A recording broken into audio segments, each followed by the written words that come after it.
Hello. In this video, I want to share some things that speak to me as I read the Bible. I call it my Bible meditations.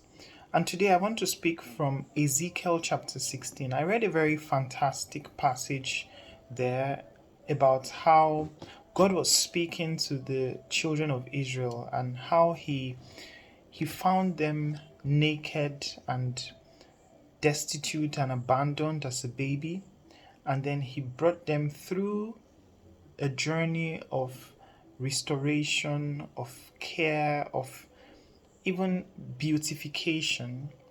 And then Israel decided to trust in her own beauty, and it incurred God's judgment and also his restoration plan. So that's like a summary of the whole chapter, but I am more interested in the verses 4 to 14 because it speaks about how God can take a person from absolute trash of the earth.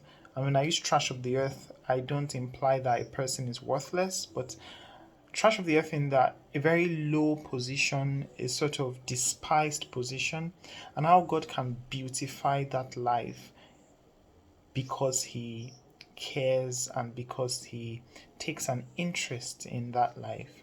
So this just kind of what I can get from this passage. So I'll read from verse 4, Ezekiel chapter 16 from 4.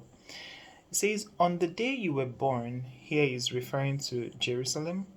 "On the day you were born, your umbilical cord was not cut, you were not bathed and cleaned up, you weren't rubbed with salt, you weren't wrapped in a baby blanket. No one cared a fig for you. No one did one thing to care for you tenderly in these ways. You were thrown out into a vacant lot and left there, dirty and unwashed, a newborn nobody wanted." So that's Ezekiel chapter 16, and now verse 6. "And then I came by, I saw you all miserable and bloody. Yes, I said to you, lying there helpless and filthy, leave." This verse 6 is so precious to me because God came and spoke words of life to this dying baby. He said, leave. That word leave, it carries so much power because I remember or I recall John 1 chapter, I think it's chapter 1 verse 4. It says, "In him was life, and that life was the light of men. The light shines in darkness, and the darkness comprehended it not." So when God came to Jerusalem and said, leave, he spoke life. I think that is so powerful. That everything that has been dead, everything that is dying, will receive the touch of life. Life comes with newness, life comes with strength, life comes with growth, life comes with flourishing. You know, and it makes me think that what are the areas of my life that seem to be dying, where I feel is destitute, is abandoned, there's no signs of life there. I feel God speaking life to me, saying, leave. Verse 7 says, "Grow up like a plant in the field." And you did. You grew up, you grew tall and matured as a woman, full breasted with flowing hair, but you were naked and vulnerable, fragile and exposed. And verse 8, "I came by again and saw you, saw that you were ready for love and a lover. I took care of you, dressed you, and protected you. I promised you my love and entered the covenant of marriage with you.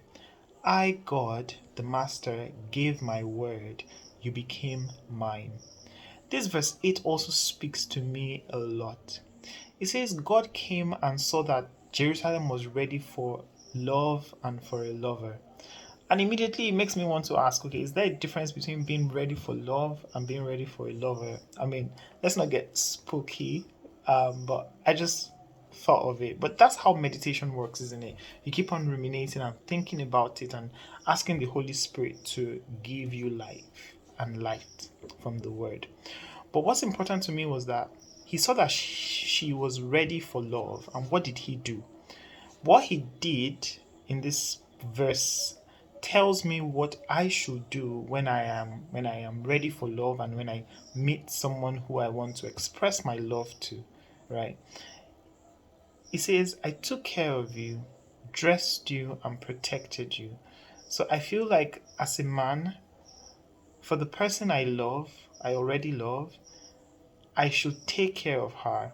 I should dress her. I should protect her. He says, I promised you my love and entered the covenant of marriage with you. I, God the Master, gave my word and you became mine. So this tells me what I should do for the person I love. I should take care of her. I should dress her. I should protect her. And not just physically, but emotionally, spiritually. In every area, I should cater for her. And I should give her my word and let her be able to count on my word. And especially for marriage, the whole covenant of marriage. Verse 9 says, I gave you a good bath, washing off all that old blood, and anointed you with aromatic oils. I dressed you in a colorful gown and put leather sandals on your feet. I gave you linen blouses and a fashionable wardrobe of expensive clothing. Here we see God beautifying the life of Jerusalem, who has now become his wife because they've gone into a marriage covenant. And he's making her life look radiant, look beautiful, look attractive. And this kind of speaks to me about I grew up thinking that, hey, as a Christian, you shouldn't wear earrings, you shouldn't. And I'm not going into all those debates, but here I see that God himself really beautified the person he loved. He gave her jewelry, he gave her a colorful gown, he gave her a necklace. It says emerald rings, sapphire earrings, and a diamond tiara. You were provided with everything precious and beautiful. I love that. Everything precious and beautiful. With exquisite clothes, elegant food, garnished with honey and oil. You were absolutely stunning. You were a queen. See, God transformed this dying baby into a stunning queen. That's the power of what God can do in any life. He can take you from the trenches. He can take you from almost dead, nobody wants you, abandoned. He can take you from there and make you stunning, make you a queen.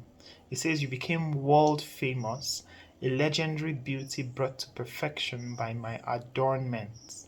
Decree of God the Master. So it just says that God can take a person from zero to world famous, global. And I really pray this over my life. And for you listening, I really hope you can pray this for yourself. And I pray it for you as well. Like, God, take me from where I am to world famous. Not just for self aggrandizement, but just to demonstrate the beauty of God and to demonstrate the power of God to change a person's life dramatically. Thank you for watching this video. Of course, if you continue in the chapter, it speaks about how that Jerusalem let the beauty get into her head and began to commit atrocities and commit adulteries with other nations. But that will not be you, that will not be me. Because we know now that, hey, look, this beauty, this blessing comes from God. And so he remains our number one focus, our number one priority. The beauty is an addition and we treat it as such. We don't let it get to our heads. But yeah, this is how much God can beautify a person's life. I hope you can believe that for yourself, trust in it, and God will do exceeding abundantly beyond your wildest dreams.